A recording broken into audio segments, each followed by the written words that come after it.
চীনের শাংসি প্রদেশের লিশান পাহাড়ের পাদদেশে শিয়ান শহরের উপকণ্ঠে একদল কৃষকের কুয়া খননের চেষ্টায় এনে দেয় এমন এক আবিষ্কার যা কেবল চীনের ইতিহাস নয়, গোটা বিশ্বের প্রত্নতত্ত্বকেই নাড়িয়ে দেয়। 1974 সালের 29শে মার্চ কিছু কৃষক যখন জমিতে কুয়া খুঁড়ছিলেন, তখন হঠাৎ করেই তারা মাটির তৈরি কিছু অদ্ভুত ভাস্কর্যের অংশ দেখতে পান। এই ঘটনায় ছিল চীনের প্রথম সম্রাট কিং শি হুয়ানের বিখ্যাত টেরাকোটা আর্মি বা মাটির সৈন্য বাহিনী আবিষ্কারের সূচনা। খ্রিস্টপূর্ব 221 সালে সমগ্র চীনকে একত্রিত করে গড়ে ওঠে প্রথম একক চীনা সাম্রাজ্য। সম্রাট কিং শি হুয়ান ছিলেন এই একীকরণের কারিগর।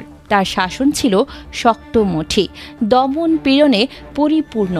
তবুও তার প্রশাসনিক কৌশল এবং ভবিষ্যৎ পরিকল্পনা প্রমাণ করে তিনি ছিলেন দূরদৃষ্টি সম্পন্ন এক শাসক। সম্রাটের বিশ্বাস ছিল মৃত্যুর পরেও জীবন রয়েছে, আর সেই পরকালেও যাতে তিনি নিরাপদে ও গৌরবের সঙ্গে অবস্থান করতে পারেন তার জন্যই নির্মাণ করা হয় এই বিশাল বাহিনী।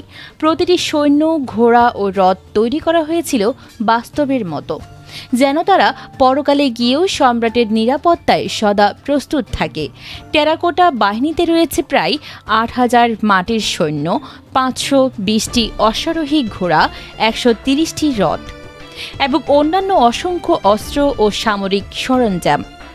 অবাক করা বিষয় হচ্ছে, প্রতিটি সৈন্যের মুখাবয়ব, পোশাক, চুল, দাড়ি, এমনকি হেলমেট পর্যন্ত সম্পূর্ণ আলাদা, যা ধারণা করে নেওয়া যায় বাস্তব সৈন্যদের আদলেই এগুলো তৈরি করা হয়েছে। গবেষকদের মতে এত বিশাল সংখ্যক এবং নিখুঁত ভাস্কর্য নির্মাণে 7 লক্ষ শ্রমিক কয়েক দশক ধরে কাজ করেছিলেন। খ্রিস্টপূর্ব 246 সালে মাত্র 13 বছর বয়সে সম্রাট কিং শি হুয়ান তার সমাধির নির্মাণ কাজ শুরু করেন। মৃত্যুর পর যাতে রাজা একই মর্যাদায় অবস্থান করতে পারেন, তাই সমাধিকে ঘিরে তৈরি করা হয় একটি আস্ত রাজ্য। সেখানে ছিল রাজপ্রাসাদ, রাস্তা, কৃত্রিম নদী, এমনকি পারদ দিয়ে তৈরি নদী ও সাগর। প্রাচীন চীনা বিশ্বাস অনুযায়ী পারদে অমরত্ব রয়েছে বলেই এটি ব্যবহৃত হয়। ভাস্কর্যগুলোর প্রথম টুকরোগুলো আবিষ্কারের পর চীনা প্রত্নতত্ত্ববিদ জাও কামিং দ্রুত ঘটনাস্থলে যান এবং এই মহামূল্যবান নিদর্শনগুলোর গুরুত্ব অনুধাবন করেন।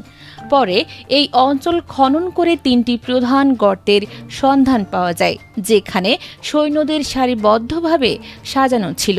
এখন পর্যন্ত আবিষ্কৃত গর্তগুলোর নাম: পিট 1 সবচেয়ে বড় এবং প্রধান গর্ত, পিট 2 যেখানে মিশ্র বাহিনী, অশ্বারোহী, রথ ও পদাতিক দেখা যায়, পিট 3 মনে করা হয় এটি কমান্ড পোস্ট। তবে বিশেষজ্ঞরা মনে করেন সম্রাটের সমাধির চত্বরের বড় অংশ এখনও খনন করা হয়নি।